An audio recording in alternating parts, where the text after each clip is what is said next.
اهلا بكم اعزائي المشاهدين مره اخرى. معي في هذا اللقاء ايضا ابن من ابناء نادي الباطن الكابتن مشعل الحربي. حياك الله كابتن مشعل. هلا حياك الله، الله يطول عمرك. مشعل اليوم اسمك ذكر كثيرا في الملتقى، يبدو لك شعبيه وجماهيريه في النادي. كابتن مشعل، الملتقى الثقافي الخامس اليوم، شفت او ملتقى مثقفي حفر الباطن، واللي كان ضيفه اليوم الاستاذ ناصر الهويدي. اسال عن رايك بشكل عام عن الملتقى وعما قاله الاستاذ ناصر الهويدي. اول شيء يعطيكم العافيه على هاللقاء، ما قصرتوا. بالنسبه للملتقى بالعكس، هذه اشياء تفرحنا حقيقه، ما كانت موجوده في الاعوام السابقه. انا خدمت في النادي تقريبا ما يقارب 10 سنوات الى 11 سنه. ما شفنا هالاعلام، ما شفنا هالاهتمام، ما شفنا الالتفاف الممتازه. الملتقى صراحه فكره ممتازه جدا، واتمنى ان يكون بشكل مرتب ومنسق له، انه يكون الوقت يكون يعني كل مثلا اسبوع، كل اسبوعين يعني. كابتن مشعل، انا اسال عن ابتعادك عن النادي. طرح اكثر من مره السؤال، ابغى سؤال امام كاميرا عاصمه الربيع الان.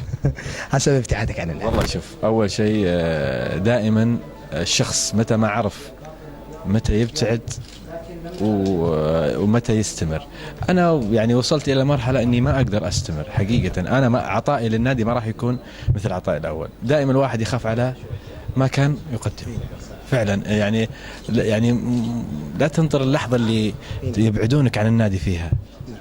انت ابتعد واعرف مدى امكانياتك. يعني مش ابتعد برغبتي.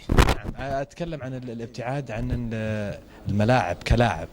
اما بالنسبه للابتعاد عن العمل الاداري موضوع اخر بسالك عنه. ابتعادك عن العمل الاداري اسال عنه. ابتعادي عن العمل الاداري صراحه، انا اول اشكرهم على الثقه والتعيين الذي قام به الاستاذ ناصر الهويدي والاداره الموقره. الابتعاد كان رغبه شخصيه لظروف عائليه، اغلب مجتمع حفر الباطن يعرفها. ما كان في اي يعني مضايقات او خلافات. لكن ليش اثاروها الموجودين اكثر من شخص طلع ابتعاد مشعل؟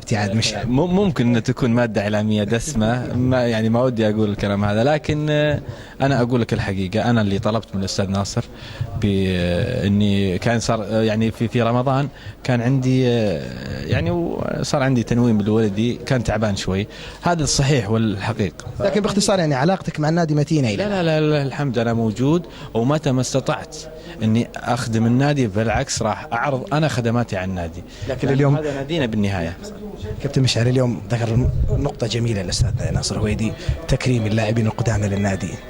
شوف انا رايي في، انا من اول يعني كنت اتكلم انه هناك بعض يعني التقصير من نادي الباطن في هذه الناحيه. انا ما اتكلم عن نفسي، انا معتزل مالي سنتين. في ناس خدموا النادي كثير، يعني في ناس انتقلوا الانديه كبيره مثل الاتحاد اللي هو علوش ولا النوري دبيان.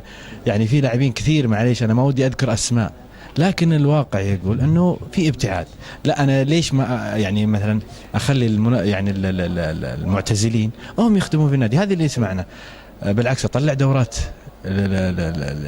اداريه، دورات مدربين، اخلي يعني الكيان الشخص اللي يجي انا عارف من استقطب. يعني بمعنى انه اللي خدم النادي يخدم النادي. نعم. اللي خدم النادي في الملعب يخدمه مستقبلا في الاداره وفي امور اخرى. وتعرف انه ولا قصورا باي شخص، تعرف انه خدمته لاجل النادي فقط، لاجل النادي بحكم ما المعاشره اليوميه اللي صارت بينهم. كابتن مشعل، طبعا الكابتن مشعل سابقا والاستاذ مشعل حاليا، يعطيك الف عافيه استاذ. الله يعافيك، ما تقصرون. اشكرك واشكر الاخ محمد المطيري على هذا اللقاء والدعوة اللي تلقيتها منه شخصيا، لما تلقاها من أي شخص ثاني حقيقة ولازم أقولها. وأشكركم على هذا اللقاء. شكرا لك مشعل.